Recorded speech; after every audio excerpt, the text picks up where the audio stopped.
All right, so here we go.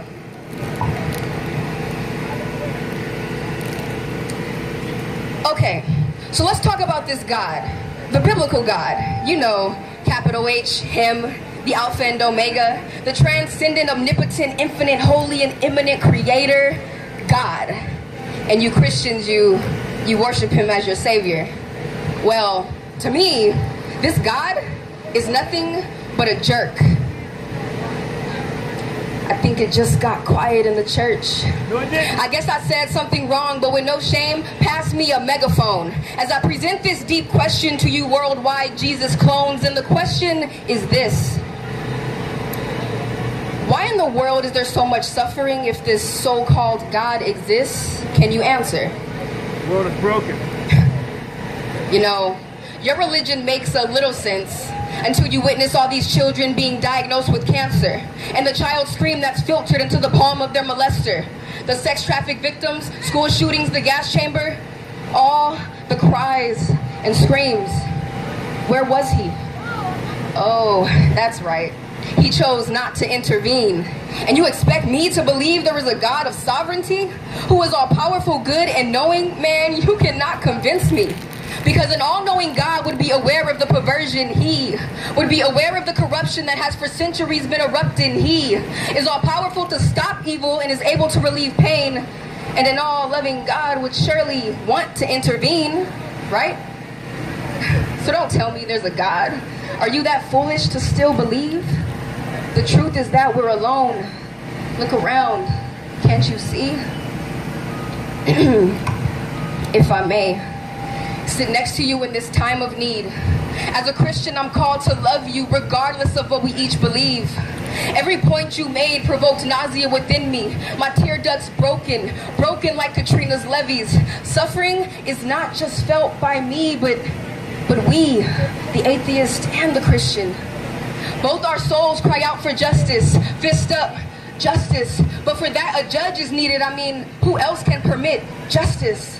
God will judge this world perfect, fair and perfectly, and oh, He will rejoice while suffering remains only a distant memory. But atheism, by definition, removes hope entirely. You say, in the beginning was matter, no purpose nor design. Then primordial slime became intelligent Homo sapiens. I'm sorry, but I must decline. You limit life to time, therefore we suffer, and then we die. No ultimate justice applied. Well, I believe that morality evolved way back in time, and regardless, a future justice doesn't excuse these evil crimes. Wait, you said evil, so then you admit that there is good.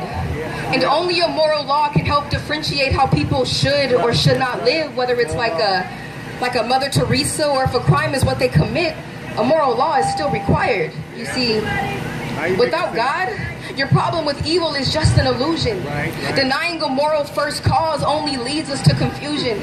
If morals formed with evolution, then your feelings are a delusion.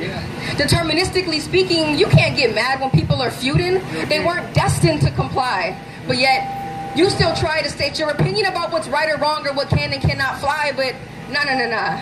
You are not qualified to decide. Because you are just an advanced generation of soup and slime. Who are you to define? Who defines the value of a human life? Nobody. Unless a moral law is at hand. And everyone knows that a law requires a lawgiver. Understand? Yes, I do. You believe that we are time plus matter plus chance. So in other words, turn up, get drunk, and let us dance to the music of our DNA, which knows nor cares. Your argument self-destructs if you hold to these affairs, you see. You see, in a universe of blind physical forces and genetic replication, we are gonna get hurt, and some of us will get lucky. But you won't find any rhyme or reason, nor will you find justice. The universe we observe is exactly how it should be if indeed there is no God. Nothing but blind, pitiless indifference, you see. If you take away God, then you take away morality. Yes, you do. And without that, good and evil is just a fallacy. Because in a culture of autonomy, moral reasoning can't be defended rationally. And don't take this from me. The top atheists agree. I'm just relaying a message that should already be believed. Your team is in a huddle discussing this playbook of schemes, so I suggest you get your facts straight when you face God's kings and queens. You are not ready. So it seems. Tell me, why would God create beings with the ability to lie, cheat, hate, steal, rape, kill, manipulate, and deceive? He couldn't find another way? How limited is he? You're absolutely right. Yes, God could have done just that. But if he had, it would not be you that bloomed from the root of what our God would have had to do. It would not have been you that was being mixed within that brew in order to produce that kind of paradise. It's like having been brought up in poverty, struggling most of your life, right? Then making the claim that, had my mom only married the richest man in the world, then I wouldn't have struggled financially, having a rich man for a father. But the fact is this, you wouldn't have existed. Some other conceived kid wouldn't have struggled financially. You nor I would exist in a world created differently. Did he make us perfect? No. He made us his objects of affection, wanting fellowship with the creation that could produce a genuine sensation called love. Yes, love. However, the ingredients for that required the ability to choose. God knew that was the only way for love to exist. Here, let me ask you this. Do you feel genuine love from Siri because of how she tends to you? Or do you think you're being truly loved just because you say, okay, Google? Of course not. It's just a robot programmed to assist you. The value is in the choice, like when somebody says, I love you.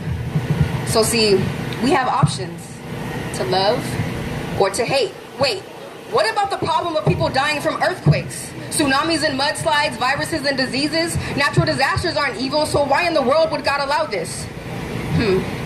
Well, let's ask the scientists. Science says the earth is fine-tuned for life to exist, so God could have done it different, but we aren't the result of this. You see, the same water we need to drink is the same water you can drown in. The same sun we need for life can cause cancer to the skin. Without the shifting of tectonic plates which cause the earthquakes, we'd be a water world with no landscape. But wait, God made all the laws. He couldn't create an alternative that was safe, that still allowed for human life to exist? That's a disgrace. Can God make a square circle or tell a truth-filled lie? If omnipotent means powerful, but with no rational or logical limitations applied, then of course. Well, fine. God's design can stay the same. But then when evil strikes a person, he surely could intervene. Implausible, because that would remove free will entirely. It would affect our natural laws, for example. Let's take the law of gravity.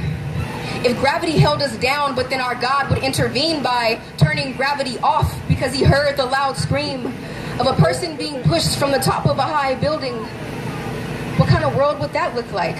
Nothing would be predictable. Not natural laws nor human action.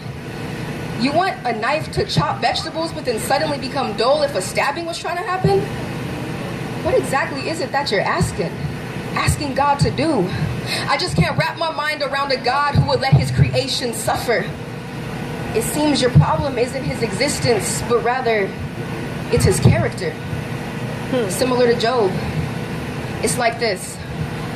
It's like if your father was rich, Bill Gates in a sense, and you needed some urgent financial assistance, yet he chose not to help. No daddy to the rescue. I'm sure you would question if he really cared for you, but you wouldn't question his existence. Look, I know we seem defenseless, facing suffering, death, and loss. But one thing about this God is that he defended us on the cross. He didn't ignore the problem. Nah, he became a part of it. Crucified, suffered more than all of humanity combined. The weight of his plate was more than yours on Thanksgiving Day. Let us do some thanksgiving for the one who came to save. I said, let us do some thanksgiving for the one who came to save. He did it just to redeem us, so though we suffer, death won't sting us because we are guaranteed to rise, which gives hope and brings peace to the mind. The pain, it's like a shot a child receives at age 5. It's a 1-second sting compared to the rest of their lives. Don't you realize this life is 1 second compared to eternity? Hear me earnestly when I ask you, what do you plan to do? You, Yes, you and me, we have a decision, so what will it be? Atheism? Naturalism? Determinism? Evolution? Regardless of what you choose, the problem of suffering still remains. I mean, seriously. We as people need to really stop playing these games. Are we simply a different degree from an animal? If so, then why do we even hold humans accountable for simply engaging in survival of the fittest? No animal gets put on trial, nor do we quest for a witness. Nope. I'm gonna just end it with this. Oh, snap. People killing, people dying, children hurt and we hear them crying. Will you practice what you preach, or will you turn the other cheek? Father, Father, Father, help us, send some guidance from above. 'Cause people got me questioning, where is your love?